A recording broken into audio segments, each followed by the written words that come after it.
इस वक्त यूपी सरकार की तरफ से कोरोना को लेकर प्रेस कॉन्फ्रेंस की जा रही है। नवनीत सहगल बोल रहे हैं, उन्हें सुनते हैं।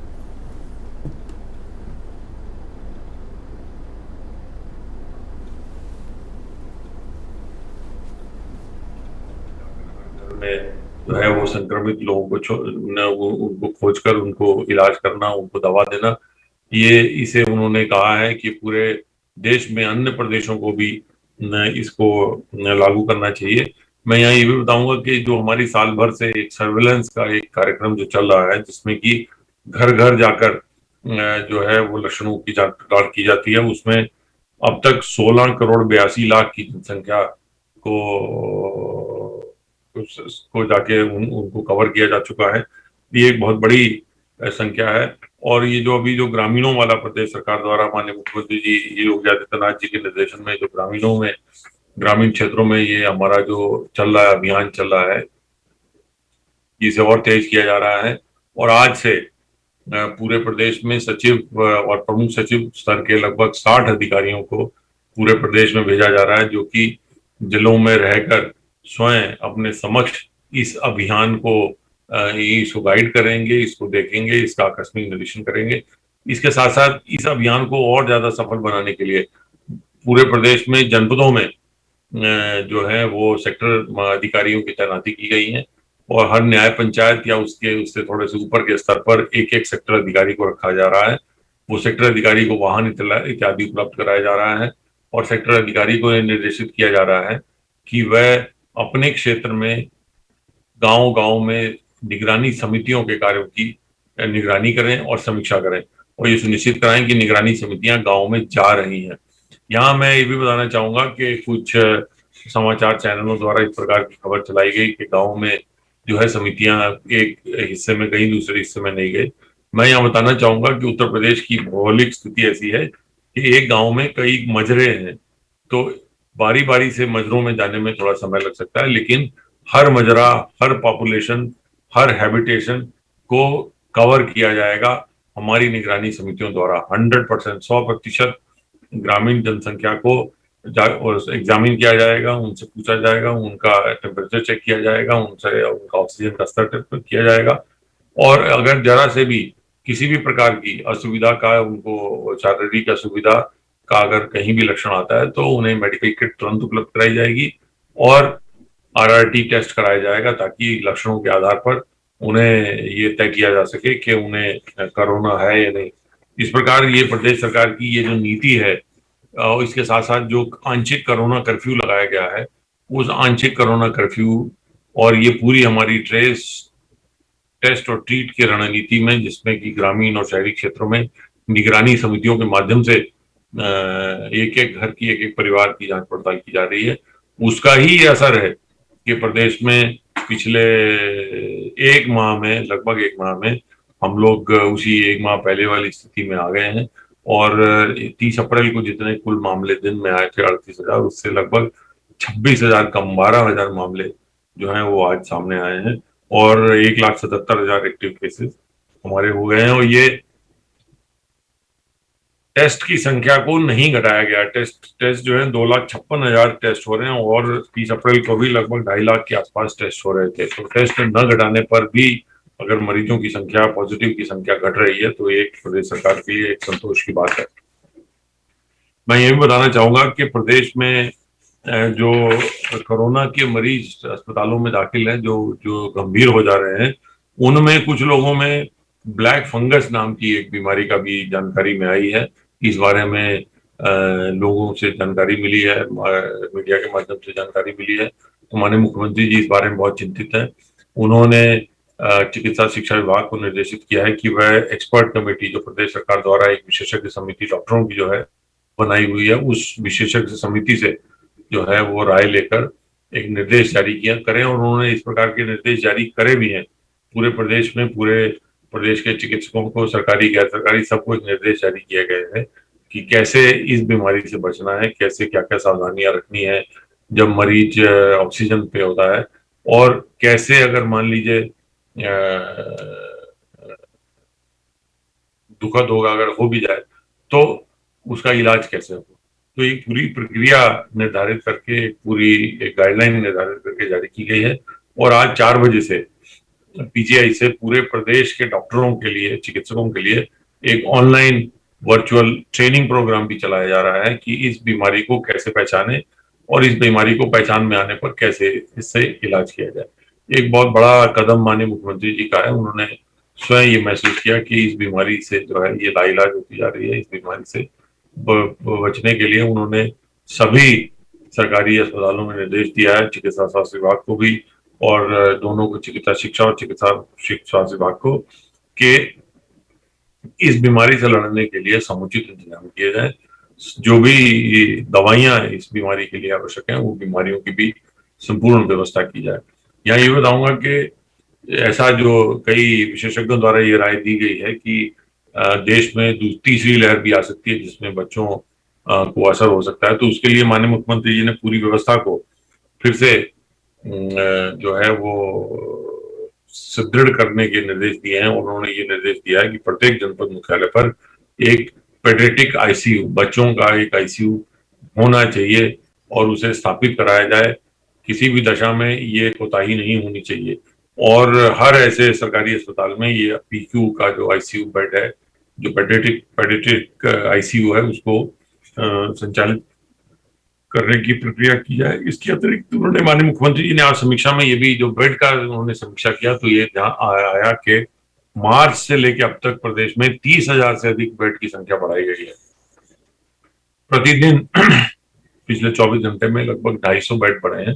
प्रतिदिन प्रदेश में विभिन्न अस्पतालों में बेड, विशेषकर ऑक्सीजन बेड, उनकी संख्या बढ़ाई जा रही है ताकि कहीं भी किसी प्रकार की आवश्यकता पड़ने पर उन्हें तुरंत उपयोग में लाकर जान बचाई जा सके। जो प्रदेश सरकार द्वारा जोन सेक्टर के लिए, नया पंचायत के लिए सेक्टर अधिकारी और जो जिले के लिए नोडल अधिकारी तैनात किए गए हैं, सबको निर्देशित किया गया है कि वो आज सायंकाल तक ही वहां पहुंच के ज्वाइन कर ले और कल से अपना विधिवत कार्य प्रारंभ करें। मैं ये भी बताना चाहूंगा कि इसी सभी प्रक्रिया के साथ वैक्सीनेशन की, टीकाकरण की प्रक्रिया बहुत तेजी से चल रही है।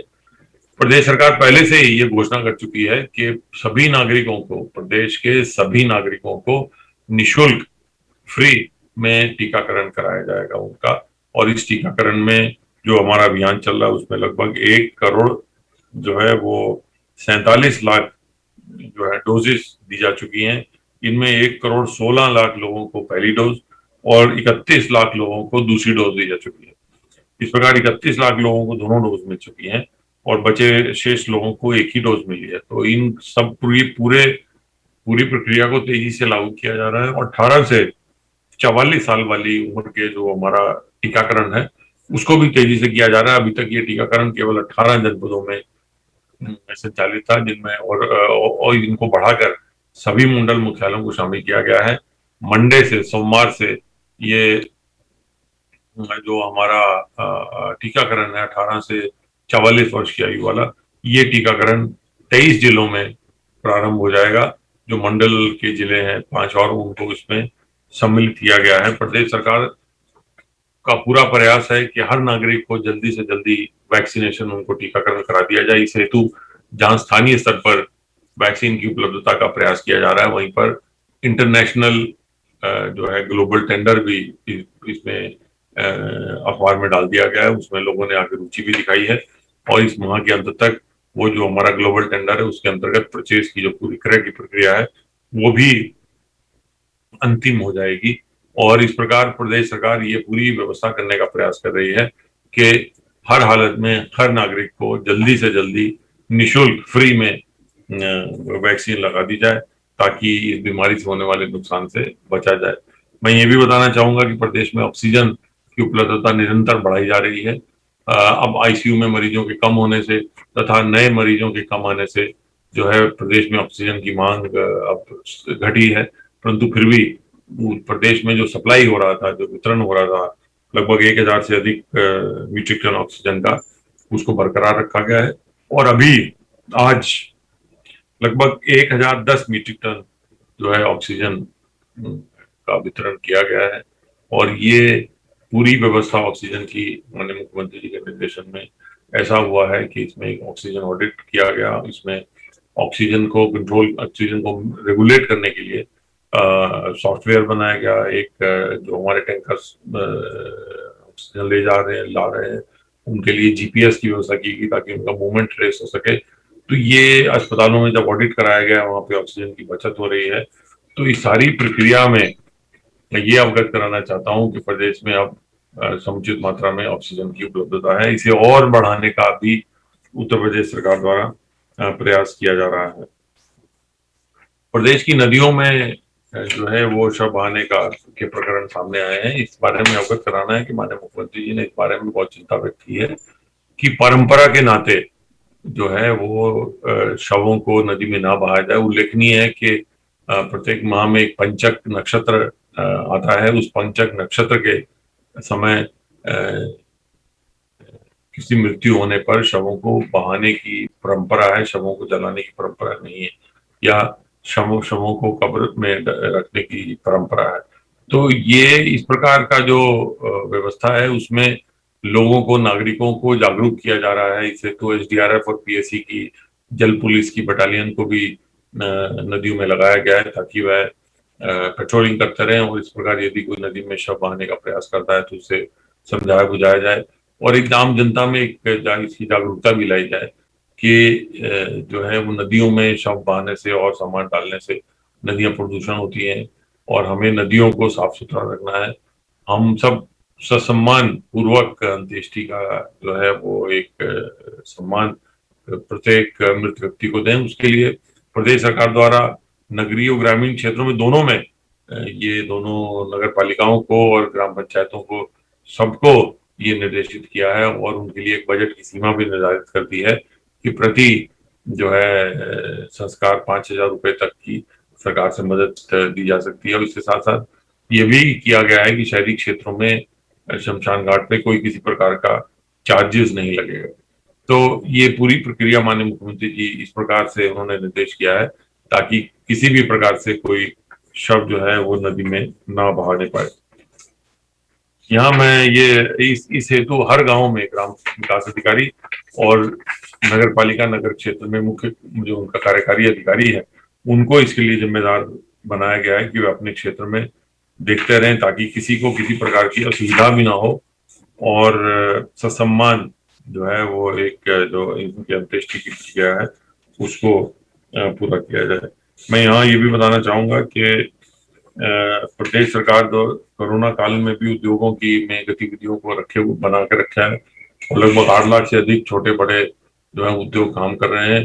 प्रदेश सरकार द्वारा इन उद्योगों में काम करने वाले श्रमिक हैं, कार्मिक हैं, उनकी सुविधा के लिए ये निर्देशित किया है कि प्रत्येक उद्योग में एक कोविड केयर सेंटर और प्रत्येक में कोविड हेल्प डेस्क की स्थापना होनी चाहिए। यहाँ मैं बताना चाहूंगा कि अभी तक जो है लगभग 1,600 से अधिक कोविड केयर सेंटर की स्थापना हुई है जिनमें लगभग 5,000 के आसपास बेड की व्यवस्था की गई है। यहाँ ये जो मजदूरों, श्रमिकों और जो लोग फैक्ट्री में काम करते हैं उन फैक्ट्रियों को चलाए रखने के लिए, उनके इलाज के लिए अगर तुरंत इलाज की आवश्यकता पड़ती है तो तुरंत वहीं पर बेड उपलब्ध हो जिसमें ऑक्सीजन कंसंट्रेटर लगा हुआ हो ताकि किसी भी मरीज को आवश्यकता पड़ने पर उन्हें तुरंत सहायता भी प्रदान कर दी जाए और ऑक्सीजन कंसंट्रेटर की उसको हेल्प भी कर दी जाए। प्रदेश सरकार द्वारा जो शहरी क्षेत्रों में और ग्रामीण क्षेत्रों में जो लोग आंशिक कोरोना कर्फ्यू की वजह से जिनकी रोजगार कम हो गई है उन्हें कम्युनिटी किचन चलाकर सरकार द्वारा अथवा स्वयंसेवी संस्थाओं के माध्यम से कम्युनिटी किचन चलाकर उनके खाने की व्यवस्था के लिए निर्देशित किया गया है और उसकी समीक्षा भी की जा रही है। प्रदेश में लगभग 450 कम्युनिटी किचन की स्थापना हो चुकी है। इसके साथ साथ जो डोर टू डोर डिलीवरी है, लगभग प्रदेश में 47,000 से अधिक कंटेनमेंट जोन है और ये निर्देश है सरकार के कि कंटेनमेंट जोन में कोई बाहर नहीं आएगा, ना कोई बाहर का आदमी अंदर जाएगा। तो ऐसे में डोर स्टेप डिलीवरी द्वारा ऐसे सभी परिवारों को सहायता पहुंचाने का काम किया जा रहा है, उनको कोरोना काल में हेल्प पहुंचाने का काम किया जा रहा है। मैं ये बताना चाहूंगा कि प्रदेश में कोरोना काल में गेहूं जो है गेहूं की खरीद का कार्य बहुत तेजी से चल रहा है और पिछले 24 घंटे में प्रदेश में लगभग अभी तक जो क्यूमुलेटिव हमारी फिगर है, पिछले साल से लगभग दुगना जो है वो गेहूं किसानों से खरीदा जा चुका है। यहाँ ये भी आपको अवगत कराना है कि प्रदेश सरकार द्वारा 1975 रुपए के जो है प्रति क्विंटल की धनराशि हस्तांतरित की जा रही है किसानों के खातों में, और ये सुनिश्चित किया जा रहा है कि किसी प्रकार से किसी भी किसान को अपना गेहूं जो है वो सरकार को उपलब्ध कराने में किसी प्रकार की कठिनाई ना हो। यहाँ ये भी अवगत कराना है कि पहली बार प्रदेश सरकार द्वारा किसानों के उत्पादक समूहों एफपीओस को लगभग 150 केंद्र उनके खोले गए हैं। उनको ये सुविधा दी गई है कि वह किसानों से गेहूं खरीद के और सरकार को उपलब्ध कराएं। ये पहली बार इस प्रकार की व्यवस्था की गई है कि गेहूं जो है वो किसानों द्वारा किसानों से खरीदा जा रहा है और फिर वो सरकार को उपलब्ध कराया जा रहा है। प्रदेश सरकार द्वारा जो है माननीय तो नवनीत सहगल को आप सुन रहे थे, जो उत्तर प्रदेश में जो स्थिति है उसकी जानकारी विस्तार से दे रहे थे और बताया कि 12,000 के करीब नए मामले आए हैं और इससे दोगुने करीब 28,000 लोग रिकवर हुए हैं। ये एक राहत वाली खबर।